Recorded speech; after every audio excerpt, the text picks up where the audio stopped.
Na alegria do Espírito Santo, nós saudamos a você que nos acompanha no programa Ponto de Encontro desta 15ª Semana do Tempo Comum, aqui pela TV Canção Nova, Rio Grande do Sul, e também pelas redes sociais da nossa Diocese de Caxias do Sul. Obrigado a você por nos acompanhar nesta revista semanal com as notícias, a vida da nossa Diocese de Caxias do Sul. No programa Ponto de Encontro desta semana, nós vamos trazer informações para você sobre o 8º Encontro Nacional da Pastoral da Comunicação, da qual eu e outras 4 pessoas da nossa Diocese tivemos a alegria de participar.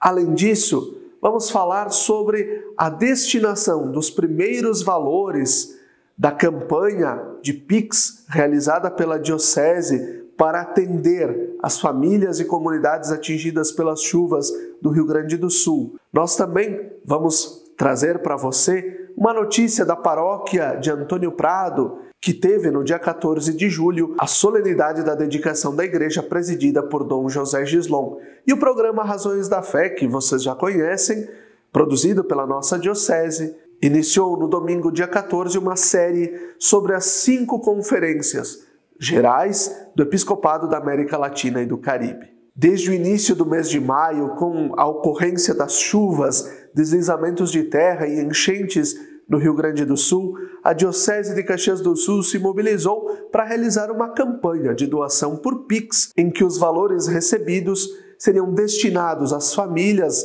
e comunidades atingidas. E assim está sendo feito. No início de julho, o coordenador de pastoral, Padre Leonardo Inácio Pereira, junto com uma equipe também composta pela Caritas da Diocese de Caxias do Sul, se reuniram para dar a destinação dos primeiros valores, depois dos projetos recebidos, já com os pedidos e os orçamentos. Padre Leonardo deixa uma mensagem para nós. Confira!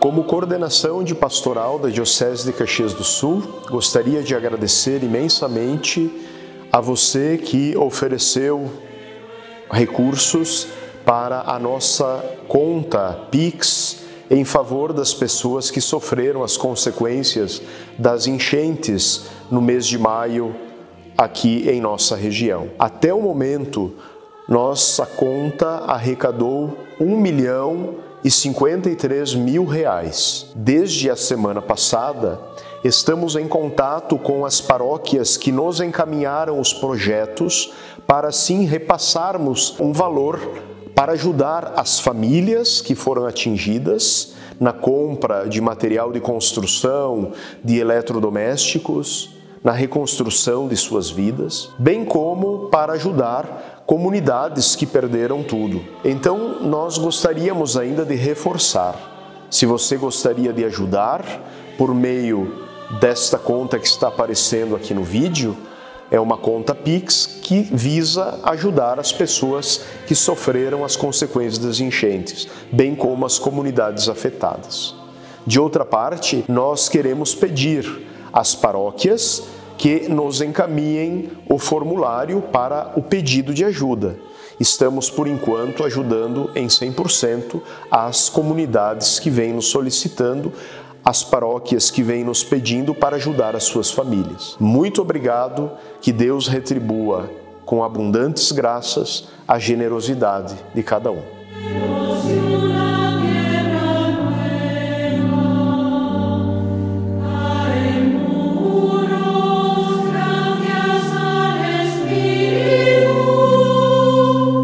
De 12 a 14 de julho, no Santuário Nacional de Aparecida, aconteceu o 8º Encontro Nacional da Pastoral da Comunicação. Nós estivemos lá e nós preparamos esta matéria para você.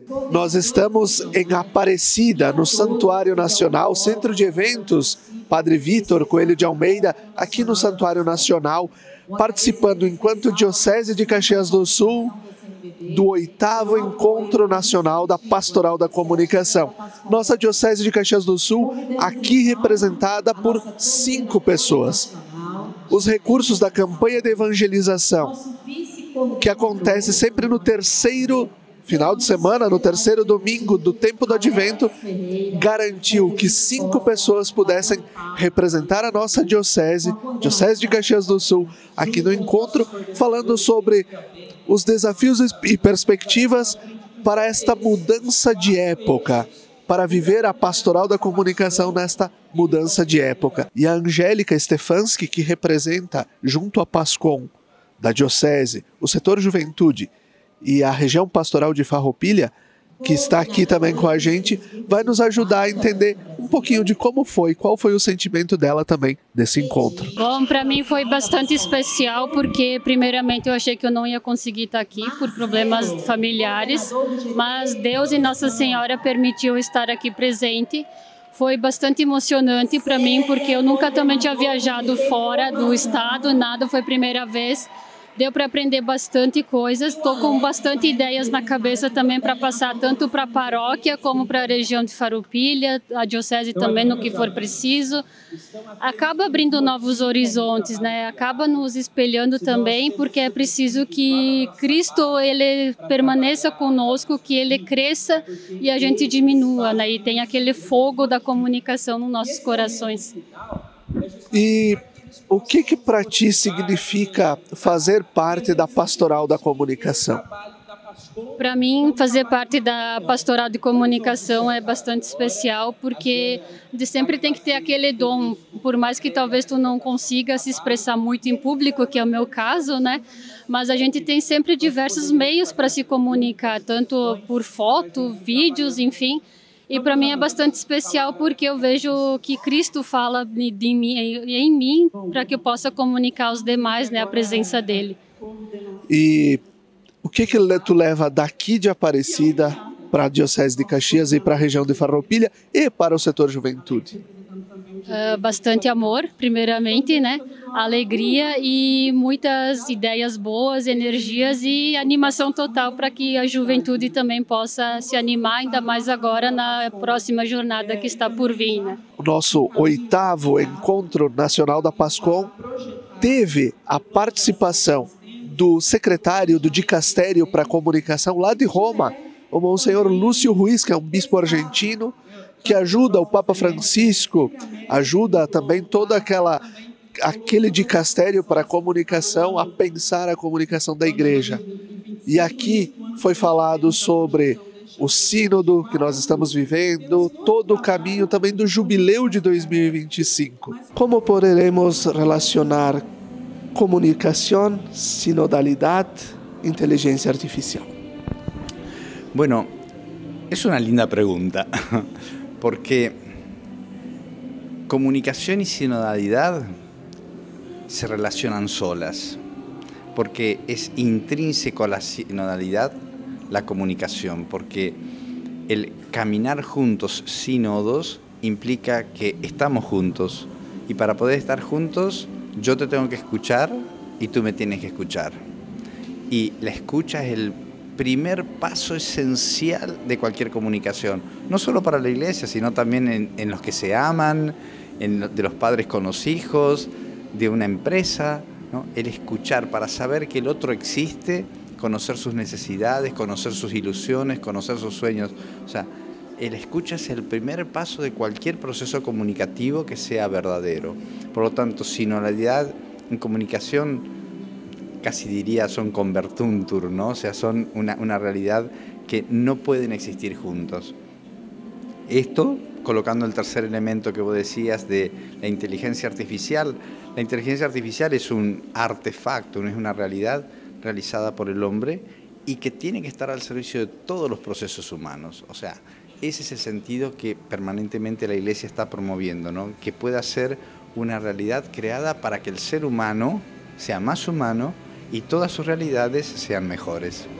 Como el Papa Francisco, el Dicasterio para la Comunicación piensa en la comunicación para la Iglesia de la América Latina. ¿Cómo la piensa?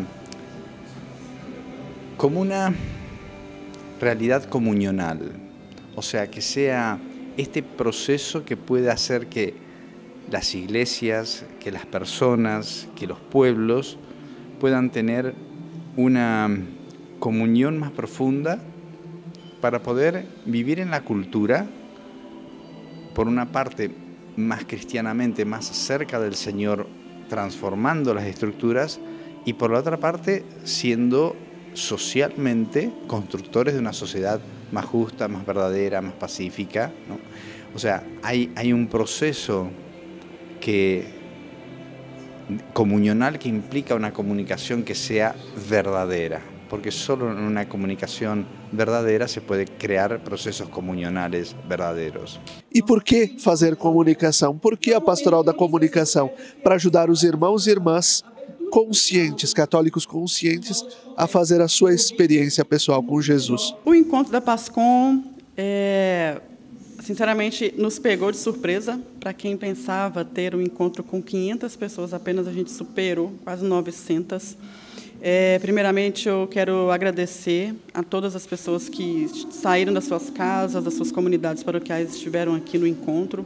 Agradecer que saíram, né, de lugares tão longe, tão distantes, mas mesmo assim não desanimaram a estarem aqui na PASCOM.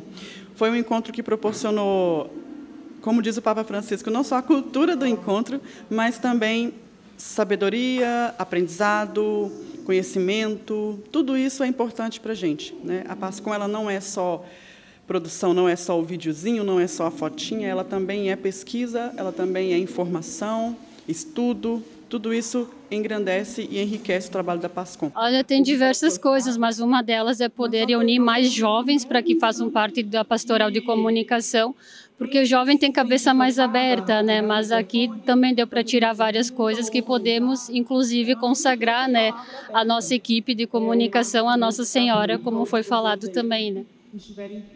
Então, e agora nós já nos preparamos para o 14º mutirão de comunicação da Igreja no Brasil, que vai ser em Manaus, no mês de setembro do ano que vem, comunicadores de todo o Brasil, e queremos ter a graça de contar com comunicadores da Diocese de Caxias do Sul, também em Manaus, para pensar a comunicação da Igreja nas diferentes realidades.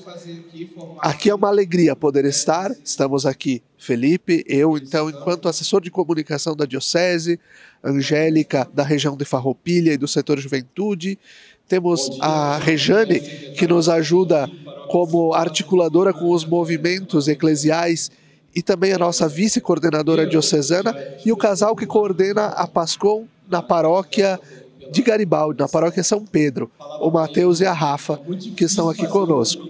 Então, a nossa diocese faz essa opção afetiva e efetiva pela comunicação. É aqui também um momento de agradecer ao nosso bispo Dom José, também ao nosso coordenador de pastoral, Padre Leonardo, por não abrirem mão de apostar na comunicação como uma forma de evangelizar. E assim nós vamos concluindo o primeiro bloco do nosso programa Ponto de Encontro desta 15ª Semana do Tempo Comum. Agradecendo a você pela sua audiência e pela sua companhia. Fique com a gente, até daqui a pouco.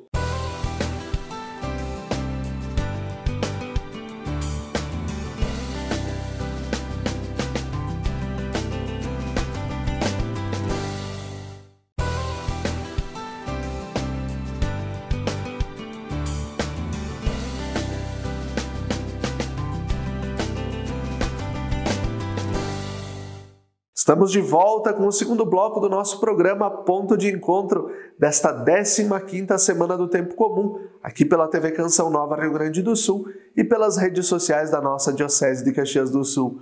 Obrigado a você pela sua audiência e pela sua companhia. No domingo, dia 14 de julho, na paróquia Sagrado Coração de Jesus, em Antônio Prado, a comunidade Nossa Senhora do Rosário de Pompeia, da linha 21 Alto, teve a celebração solene da dedicação da igreja e do altar. Nosso bispo, Dom José Gislon, presidiu a celebração e você pode acompanhar na matéria produzida pela Marilita Calgário Scapinello. No domingo, 14 de julho, a comunidade da linha 21 Alto da Paróquia Sagrado Coração de Jesus de Antônio Prado viveu um momento histórico com a solene dedicação da igreja Nossa Senhora do Rosário de Pompeia. A cerimônia, presidida pelo bispo diocesano Dom José Gislon e concelebrada pelo pároco Cleiton Pena e o vigário paroquial Padre Lucivan Franceschi, contou com grande presença de fiéis. Dom José iniciou a celebração destacando a importância deste momento para a comunidade católica local. Creio que vocês investiram no cuidado deste espaço sagrado, porque ele representa muito para vocês. Pense o que é aqui.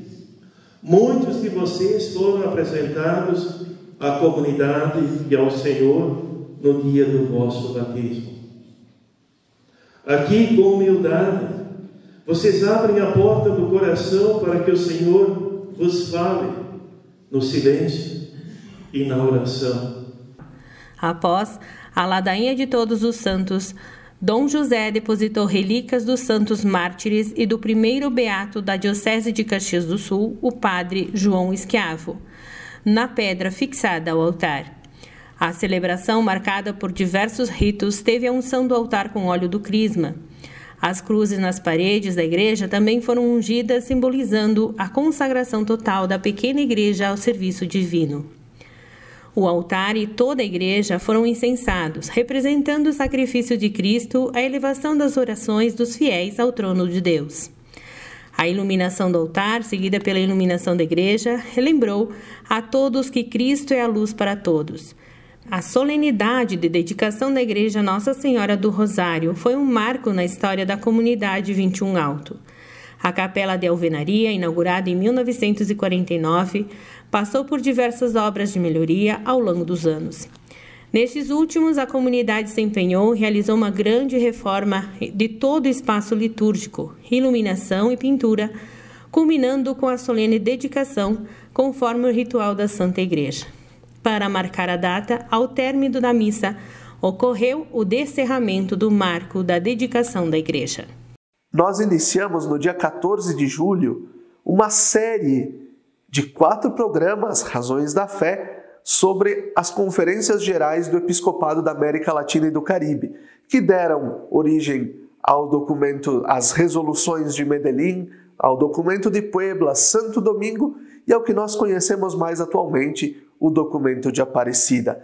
O padre Leonardo Lucian Dalosto e o doutorando em filosofia Gabriel Guilherme Frigo nos ajudam a entender o início de todo esse processo, um pouco o histórico das 5 conferências e, sobretudo, a primeira conferência realizada no Rio de Janeiro e já o caminho do Concílio Vaticano II para a Conferência de Medellín. Confira.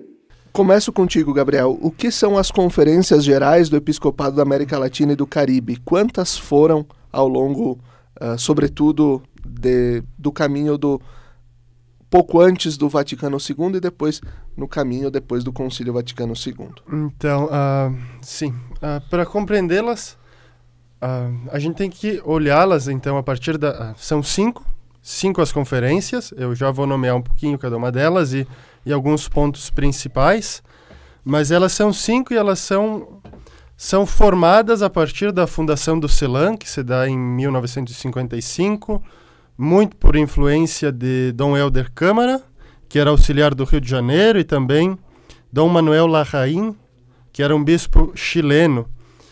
E o CELAM é fundado por Pio XII, como eu disse, em 1955. Essa é a sigla, né? O nome é Conselho Episcopal Latino-Americano e do Caribe. E já no ano de 1955, tem a primeira conferência, que ela se dá no Rio de Janeiro. E ela tem 3 temas assim principais, que é a escassez do clero, crescimento dos evangélicos e a criação do próprio CELAM. São, digamos assim, os 3 principais temas dessa primeira conferência. Eu vou passá-las brevemente, assim, para a gente se situar. A segunda é de Medellín, que acontece na Colômbia, em 68, já depois do concílio. E ela é uma conferência de divisão de águas, digamos assim, na história da Igreja Universal e da nossa Igreja particular latino-americana, porque ela busca olhar para a realidade, começa já a empregar o método que creio que vamos falar um pouquinho mais, que é o ver, julgar e agir. E ela é uma proposta de apresentar a Igreja latino-americana à luz do Concílio Vaticano II. E faz isso, acredito, satisfatoriamente. Depois a terceira conferência, ela é a de Puebla, que acontece no México, em 79. era para ter acontecido em 78, mas como o Papa Paulo VI e o João Paulo I faleceram nesse ano, ela foi transferida para 79, já sob o Papa João Paulo II. Ela é uma continuação de Medellín, e um dos pontos principais dessa conferência, que se dá para dizer assim, é a renovada opção preferencial pelos pobres, de modo mais claro, mais direto, com esse próprio nome, com esse próprio título, que apresenta uma igreja despojada. Ou nas palavras do Papa Francisco, quando ele universaliza a opção pelos pobres, é uma igreja pobre para os pobres. Uma igreja profética, com uma consciência crítica da sua realidade e da sociedade de então. A quarta conferência, que é a de Santo Domingo, na República Dominicana, no ano de 1992, é uma conferência também que vai lembrar os 500 anos da evangelização da América, que tem 3 objetivos principais, digamos assim: celebrar Jesus Cristo, aprofundar as conferências anteriores e estabelecer um caminho de evangelização para o futuro. Depois, a quinta conferência que nós temos é Aparecida, em 2007, a quinta e última conferência, que é uma conferência que vai propor uma igreja de discípulos missionários, com a formação dos leigos de modo especial, em vista do seu protagonismo também pastoral. Basicamente, esse é um resumo das 5 conferências e do CELAM. Também depois, periodicamente, assim, o CELAM tem outros encontros menores, né, que não são as conferências gerais, para discutir questões mais da ordem do dia, cada 2 ou 3 anos. Né? Perfeito. Padre Leonardo, né, o Frigo já traz um pouco da ideia do que foi a primeira conferência lá do Rio de Janeiro em 55, mas aprofundando um pouco isso, quais foram as discussões e resultados práticos trazidos a partir deste encontro? Ok. Bom, acho que é importante recordar que as conferências, elas são um exercício, uma retomada, vamos usar essa expressão, da colegialidade episcopal antes da grande retomada universal, que é o Concílio Vaticano II. Pensemos que o concílio começa em 62, convocado por João XXIII. A conferência de 55 acontece no pontificado de Pio XII, um longo pontificado de 19 anos, um papa de uma cultura imensa, mas que começou também a se dar por conta de que tinha muita dificuldade de responder a questões pontuais de cada país e de cada região do mundo, né? Isso ficou muito claro. Após o final do século XIX, quando o Concílio Vaticano I proclama a infalibilidade do magistério do Papa e também o seu primado universal, caiu um pouco em desuso a ideia da conciliaridade e também da colegialidade, né? Ou seja, essa ideia de que os bispos devem sentar juntos para conversar. No final do século XIX, nós tivemos o Concílio Plenário Latino-Americano em Roma, né? Onde se discutiu de fato as temáticas próprias da América Latina. E em 55, como o Gabriel comentou, nós tivemos essa primeira conferência antes, repito, do Concílio Vaticano II. A primeira conferência ela está muito mais ligada ao ad intra, ou seja, para o interno da Igreja Católica como tal. Então, ali já aparecem algumas questões de preocupação, por exemplo, com a realidade social, já se toca na questão da realidade social, a situação de pobreza, ainda que periférica, se fala dos homens de cor, né, quando se fala da população negra, dos indígenas. Então, já se tocam nesses temas. O grande tema de 55, da Conferência do Rio de Janeiro em 55, é a escassez do clero.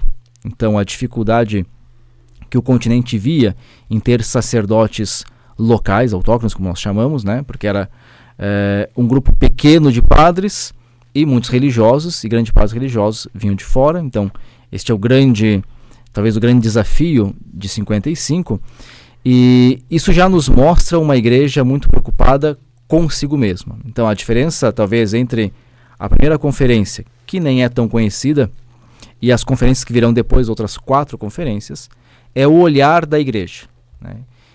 Claro que o corte nós teremos aqui a partir do Concílio Vaticano II, quando a Igreja Universal começa a olhar para fora de si mesma, né? E a entender-se, como vai dizer o próprio concílio, como um sacramento no meio da realidade.